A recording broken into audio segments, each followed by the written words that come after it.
Sa ngalan ng Ama at ng Anak at ng Espiritu Santo. Amen. Ang pagpapala ng ating Panginoong Hesukristo, ang pag-ibig ng Diyos Ama at ang pakikipagkaisa ng Espiritu Santo naway sumainyong lahat. At sumaiyo rin. Ngayon po ay ginugunita natin ang kapistahan ni San Martin de Porres na manata sa Diyos. Mga kapatid, tinipon tayo bilang mga kaanib na angkan ng Diyos, kaya dumulog tayo sa maawaing Panginoong nagpapatawad ng lubos. Sinugong tagapagpagaling sa mga nagsisisi, Panginoon, kaawaan mo kami. Panginoon, kaawaan mo kami. Dumating na tagapag-anyayang mga makasalanay magsisi, Kristo, kaawaan mo kami. Kristo, kaawaan mo kami. Nakaluklok ka sa kanan ng Diyos Ama para ipamagitan kami. Panginoon, kaawaan mo kami. Panginoon, kaawaan mo kami. Kaawaan tayo ng makapangyarihang Diyos, patawarin tayo sa ating mga kasalanan at patnubayan tayo sa buhay na walang hanggan. Amen. Manalangin tayo. Ama naming makapangyarihan, itinaguyod mo si San Martin sa landas ng kababaang loob upang sapitin niya ang kadakilaan sa kalangitan. Gawin mo ang aming sundan ang mga halimbawa niyang maningning upang kami marapatin mong dakilain kaysa niya sa iyong piling.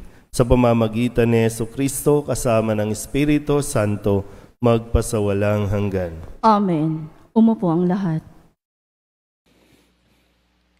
Pagbasa mula sa sulat ni Apostol San Pablo sa mga taga-Roma. Mga kapatid, walang sino man sa atin ang nabubuhay o namamatay sa kanyang sarili lamang. Kung tayo'y nabubuhay, nabubuhay tayo para sa Panginoon. At kung tayo'y namamatay, namamatay tayo para sa Panginoon. Kaya nga, sa mabuhay o mamatay, tayo'y sa Panginoon. Sapagkat si Kristo ay namatay at muling nabuhay upang maging Panginoon ng mga patay at mga buhay. Ikaw, bakit mo hinahatulan ang iyong kapatid? At ikaw, bakit mo naman hinahamak ang iyong kapatid? Tayong lahat ay haharap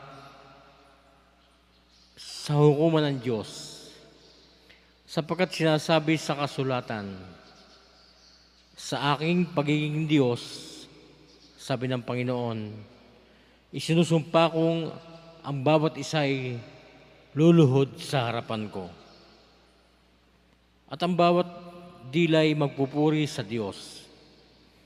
Kaya't lahat tayo ay magbibigay sulit sa Diyos.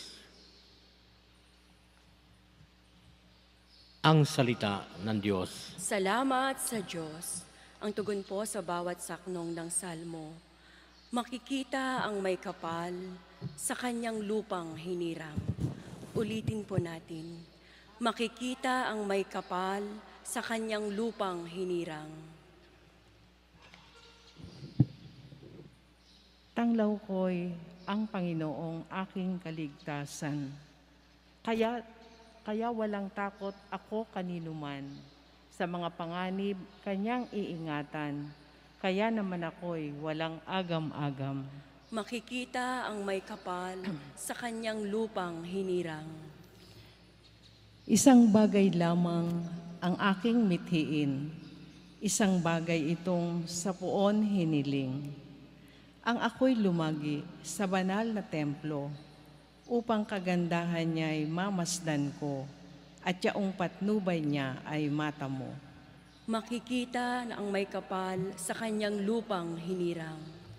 Ako'y nananalig na bago mamatay, masasaksihan ko ang iyong kabutihan na igagawad mo sa mga hinirang. Sa Panginoong Diyos, tayo'y magtiwala, ating patatagin ang paniniwala tayo ay umasa sa kanyang kalinga. Makikita ang may kapal sa kanyang lupang hinirang. Tumayo po lahat. Hallelujah, hallelujah. Wikain mo, oo, nakikinig ako sa iyong mga salita. Hallelujah, hallelujah, hallelujah.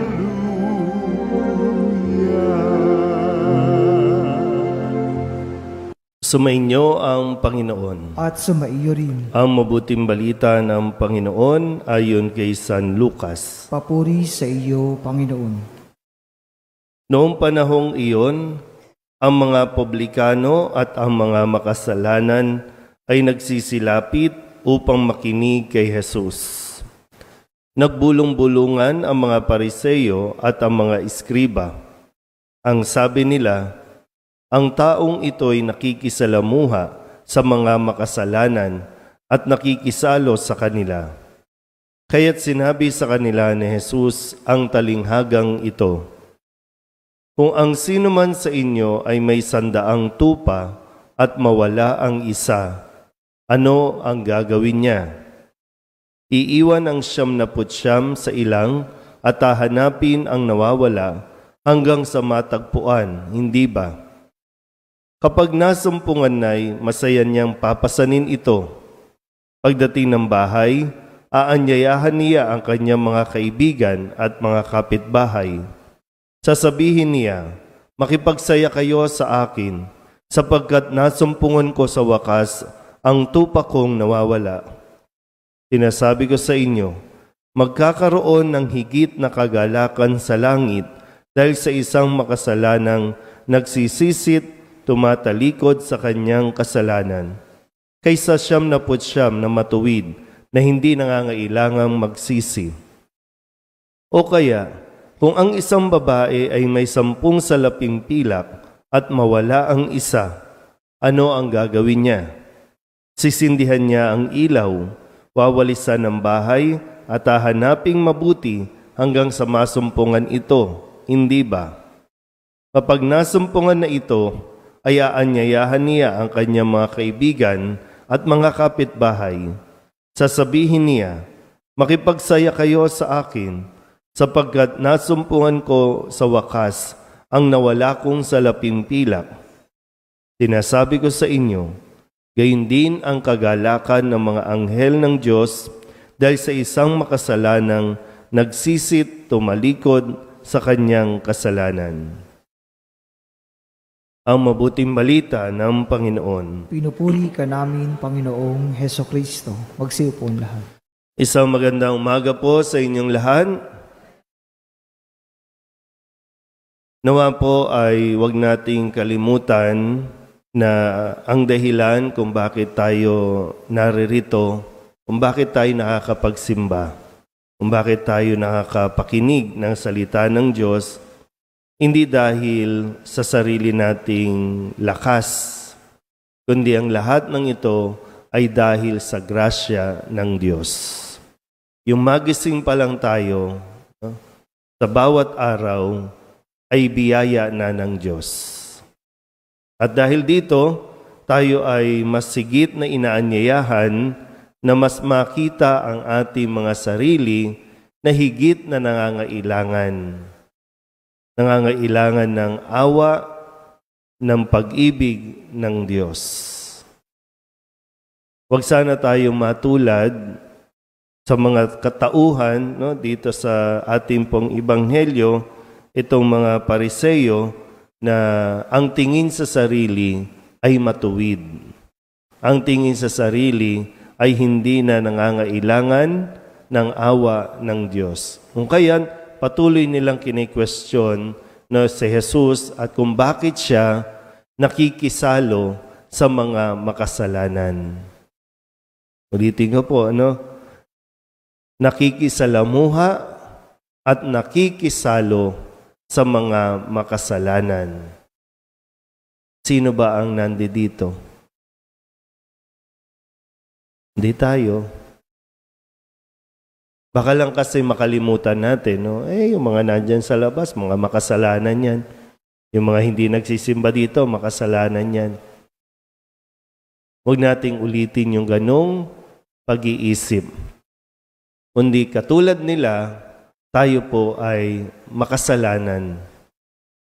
At tayo yung mas, di ba, parang tayo yung mas biniyayaan pa at yung mas maramdaman mo yung kaligayahan na nakikisalamuha sa atin si Jesus.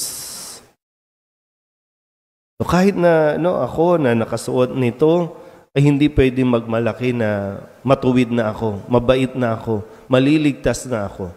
Kasi kung hindi ko rin naman binabago ang aking ugali, kung hindi ako nagsisisi at tumatalikod sa aking kasalanan, baliwala din. Magiging pagsunod lang sa mga panlabas na ritual ang aking gagawin. Kaya sa unang pagbasa, ganun din yung karanasan ni San Pablo sa kanyang paanyaya o paalala sa mga taga-Filipos dahil meron din mga tao noon ang tingin sa sarili ay matuwid dahil ginagawa nila ang lahat ng mga ritual, lahat ng mga tradisyon ginagawa nila na ito ay lahat panlabas lang. Kaya yung sa kalooban, yung nilalaman, yung intensyon natin, yung motivation natin kung bakit tayo naririto. Ang isang dahilan, tayo po ay kinahahabagan ng Diyos. Na sa kabila ng ating paulit-ulit na pagkakasala, si Kristo, paulit-ulit din tayong hinahanap. Ay hindi po tayo, para bang kay Kristo, hindi po ito paramihan ng miyembro. Hindi po ito paramihan ng tao, kundi sa kung sino ang nagsisisi at tumatalikod sa kanyang kasalanan. At talagang hahanapin niya kahit kaisa-isa lang. Hindi niya titigilan ito. Hahanapin at hahanapin para maibalik sa tamang lugar. Amen?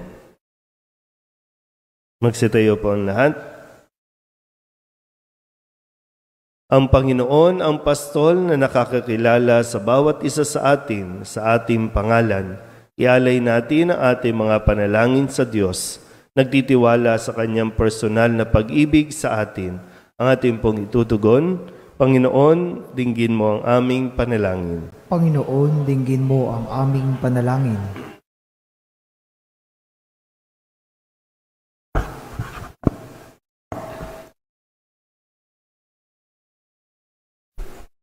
Ang simbahan, naway maging buhay na tanda ng tunay na pagkalinga at buong pagmamahal na pagtingin sa mga tinanggihan ng lipunan. Manalangin tayo sa Panginoon. Panginoon, dinggin mo ang aming panalangin. Ang mga humiwalay na sa daan ng kabutihan, naway marinig ang tinig ni Kristo, ang mabuting pastol na tinatawag silang bumalik muli. Manalangin tayo sa Panginoon. Panginoon, dinggin mo ang aming panalangin. Ang mga kabataan na ligaw sa bisyo, krimen o pinagbabawal na gamot, naway matagpuan ang kanilang tunay na sarili at dangal at magbalik sa tahanan ng Diyos sa pamamagitan ng pagpapatawad. Manalangin tayo sa Panginoon. Panginoon, dinggin mo ang aming panalangin. At mga nagdurusa na sinusubok ng karamdaman, naway mapagtanto na mahal sila ng Diyos sa pamamagitan ng pagkalinga at atensyon ng ating ibinibigay. Manalangin tayo sa Panginoon. Panginoon, dinggin mo ang aming panalangin. Ang mga yumao na dumaan sa pintuan ng kawan, naway magbunyi kasama ang pastol at bantay ng kanilang kaluluwa. Manalangin tayo sa Panginoon. Panginoon, dinggin mo ang aming panalangin. Idulog din natin sa Panginoon ang ating mga personal na kahilingan at mga panalangin para sa ating mga pamilya. Ganoon din ang mga kahilingan ng mga nanonood sa online. Lahat ng mga misang pasasalamat mga espesyal na intensyon at mga kaluluwa na inihiling na ipagdasal sa misang ito.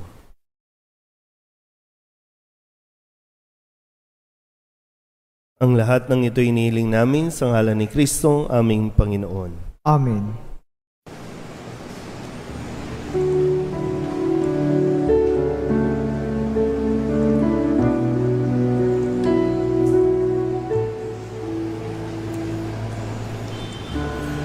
Alay namin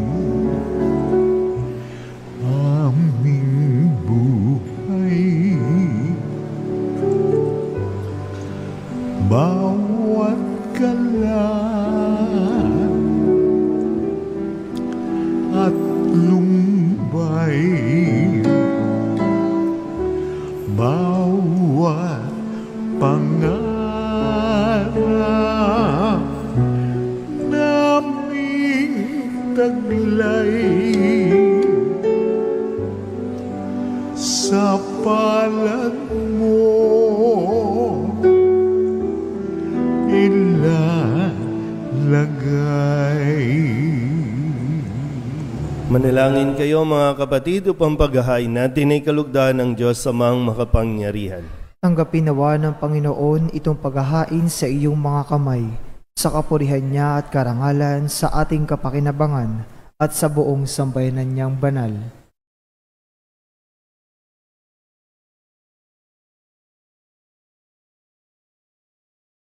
Ama naming lumikha, minarapat mong si San Martin ay maging bagong nilikha bilang kawangis mo. Ipagkaloob mong kami ring pinagkakalooban mo ng pagbabago ay makapaghain ng mga alay na kalugod-lugod sa iyo sa pamamagitan ni Jesucristo asama ng Espiritu Santo magpasawalang hanggan. Amen. Sumainyo ang Panginoon. At sumaiyo rin. Itaas sa Diyos ang inyong puso at diwa. Itinaas sa namin sa Panginoon. Pasalamatan natin ang Panginoong ating Diyos. Marapat na siya ay pasalamatan. Ama naming makapangyarihan, tunay ngang marapat na ikaw ay aming pasalamatan. Ngayoy ikinagagalak naming may mga banal na tao na nagtalaga ng sarili sa anak mong si Jesucristo upang ipamalas nila ang paghahari mo at maakit ang kapwa na manalig sa iyo. Ngayon sa aming ibinibigay ng iyong anak na minamahal ang kabanalang iyong taglay at angad mong kamtin ng tanan. Ito ang pinanggalingang amin ngayong nililingon. Dito mo rin nais na kami makarating at tumantong. Kaya kaysa ng mga anghel na nagsisiawit ng papuri sa iyo nang walang humpay sa kalangitan, kami nagbubunyi sa iyong kadakilaan. Santo, Santo, Santo, Diyos makapangyarihan, puspos ng luwalhati ang langit at lupa. Hosana sa kaitaasan, pinagpalang narito sa ngalan ng Panginoon. Hosana, Hosana sa kaitaasan. Hosana, Hosana sa kaitaasan.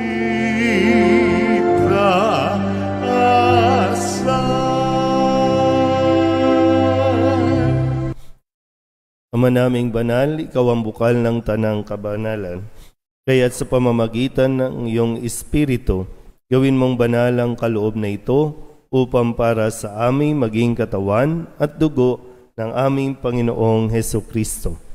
Bago niya pinagtisang kusang loob na maging handog, inawakan niya ang tinapay, pinasalamatan kaniya, pinaghati-hati niya iyon, iniabot sa kanyang mga alagad at sinabi, "Tanggapin ninyong lahat ito at kanin, ito ang aking katawan na ihahandog para sa inyo."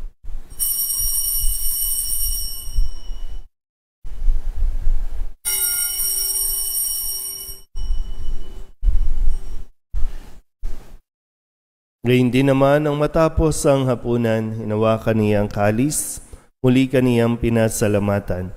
Iniabot niya ang kalis sa kanyang mga alagad at sinabi, "Tanggapin ninyong lahat ito at inumin. Ito ang kalis ng aking dugo, ng bago at walang hanggan tipan, ang aking dugo na ibubuhos para sa inyo at para sa lahat sa pagpapatawad ng mga kasalanan. Gawin ninyo ito sa pag-alaala sa akin.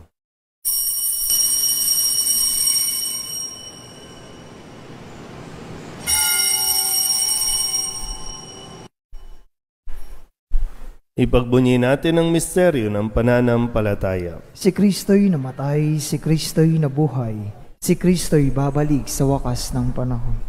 Ama, ginagawa namin ngayon ang pag-alaala sa pagkamatay at muling pagkabuhay ng iyong anak, kaya tiniaalay namin sa iyo ang tinapay na nagbibigay buhay at ang kalis na nagkakaloob ng kaligtasan. Kami napapasalamat dahil kami iyong minarapat na tumayo sa harap mo para maglingkod sa iyo. Isinasamo namin kami magsasalo-salo sa katawan at dugo ni Kristo ay mabuklod sa pagkakaisa sa pamamagitan ng Espiritu Santo. Ama, lingapin mo ang iyong simbahang laganap sa buong daigdig. Puspusin mo kami sa pag-ibig kaysa ni Francisco na aming Papa at ni Jose na aming Obispo at ng Tanang Kaparian. Alalahanin mo rin ang mga kapatid naming nahimlay na may pag-asang sila'y muling mabubuhay, gayon din ang lahat ng mga pumanaw. Tawaan mo sila at patuloyin sa iyong kaliwanagan. Tawaan mo at pagindapating kaming lahat na makasalo sa iyong buhay na walang wakas. Kaysa ng mahal na Birhen Maria na Ina ng Diyos, ng kabiyak ng puso niyang sa San Jose. Kaysa ng mga apostol at ng lahat ng mga banal na namuhay dito sa daigdig ng kalugod-lugod sa iyo. May pagdiwang nawa namin ang papupuri sa ikararangal mo sa pamamagitan ng iyong anak na aming Panginoong Hesukristo. Sa pamamagitan ni Kristo kasama niya at sa Kanya, ang lahat ng parangal at papuri ay sa iyo, Diyos Amang makapangyarihan, kasama ng Espiritu Santo, magpasawalang hanggan. Amen.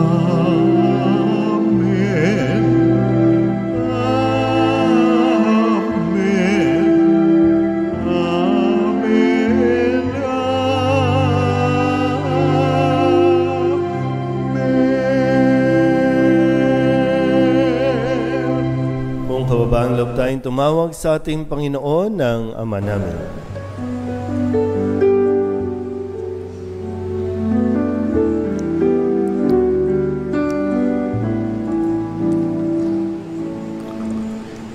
Ama namin, sumasalangit ka, sambahin ang ngalan mapasa amin ang kaharian mo, sundin ang loob mo dito sa lupa para nang sa langit. Bigyan mo po kami ngayon ng aming kakanin sa araw-araw at patawarin mo kami sa aming mga sala.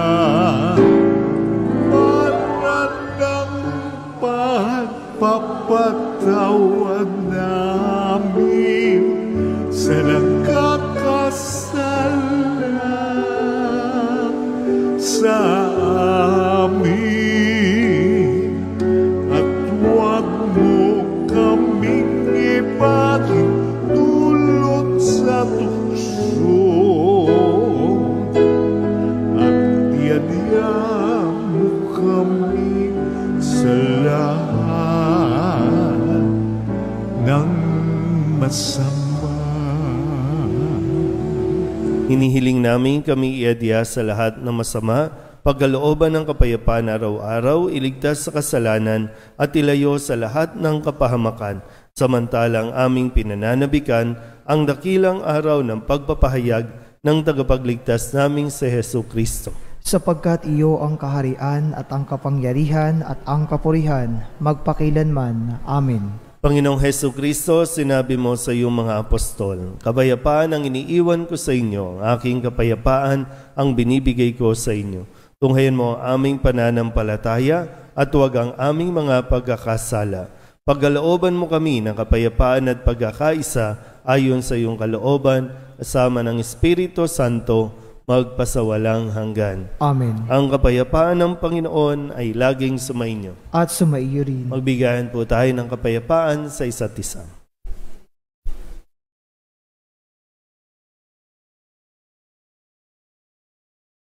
Kordero ng Diyos na nag-aalis ng mga kasalanan ng sanlibutan, maawa ka sa amin. Kordero ng Diyos na nag-aalis ng mga kasalanan ng sanlibutan, maawa ka sa amin.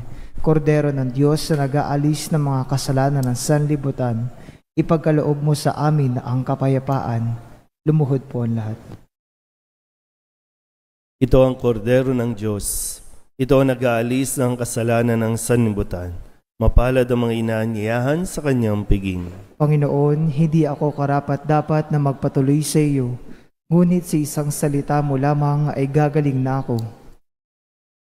Katawan ni Kristo. Amen.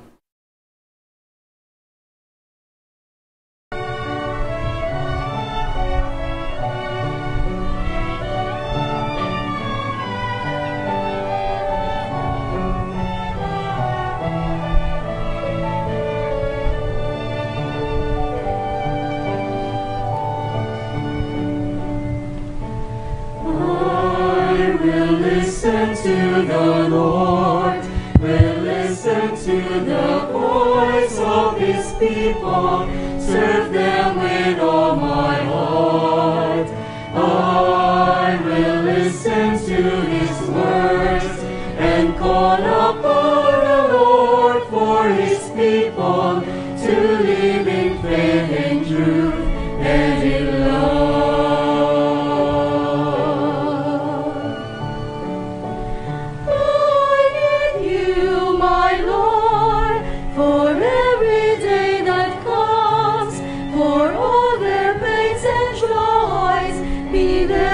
Understand, they may seek you, my Lord, and reach into your hands. May you comfort their sorrows and heal their wounded hearts. I will listen to the Lord, will listen to the voice of His people, serve them with all my heart.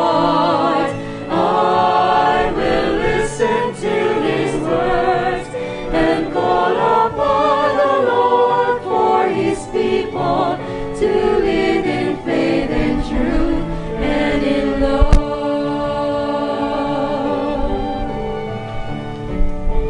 I believe you, my Lord, show them your truth and love. When darkness overtakes them, your light shines from above. I will be there, my Lord, to lead at your command. Together at one table, feed them the bread of love. I will listen to the Lord, will listen to the voice of His people, serve them with all my heart. I will listen to His words and call upon the Lord for His people to live in faith and truth and in love. There are those who seek the lost and suffering, bind their wounds and bring them to your care. Oh Lord, I know that you're with them, embracing once again. Your love is all I bear.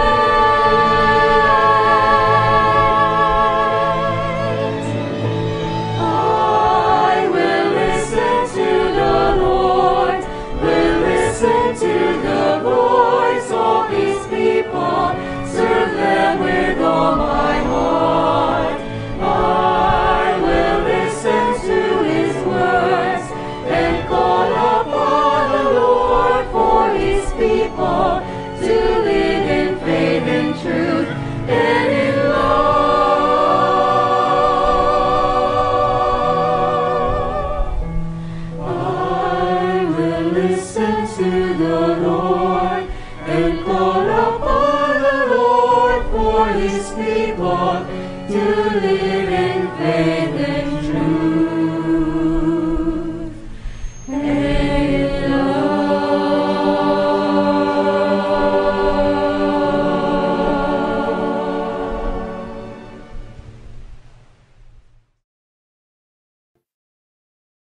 Manalangin tayo.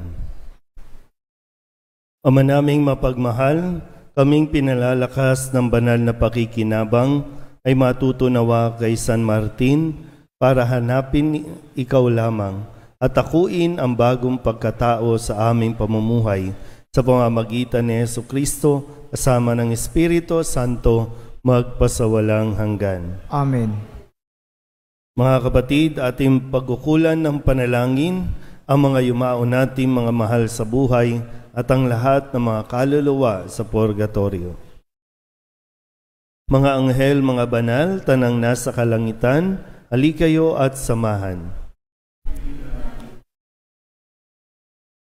Si Kristo ang mag-aakay sa kandungan ni Abraham upang doon ay humimlay. Ang mga giliw namin pumanaw sa piling ng poong mahal. Sa ilaw na walang hanggan, kapayapaan naway pagkamitin ng may kapal.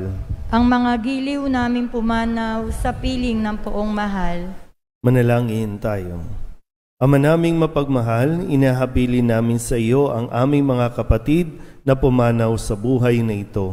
Huwag mo silang pabayaan at pamalagiin mo silang buhay sa iyong piling. Alang-alang sa iyong awa at pag-ibig, patawarin mo sana ang kanilang mga pagkukulang at nagawang pagkakasala, dala ng kanilang kahinaan. Manatili nawa silang maligaya sa iyong piling, kasama ng iyong anak at ng Espiritu Santo, magpasawalang hanggan. Amen.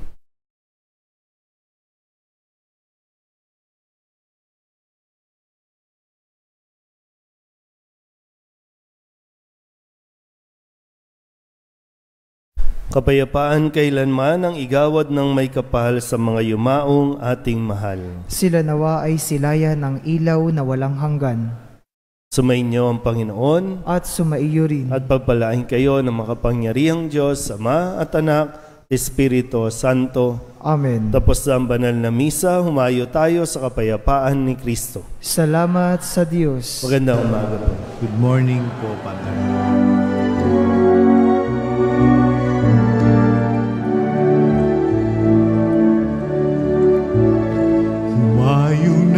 Ipahayag kanyang pagkalingat habag sa buhay, pag-ibig at katarungan, tanda ng kanyang kaharian.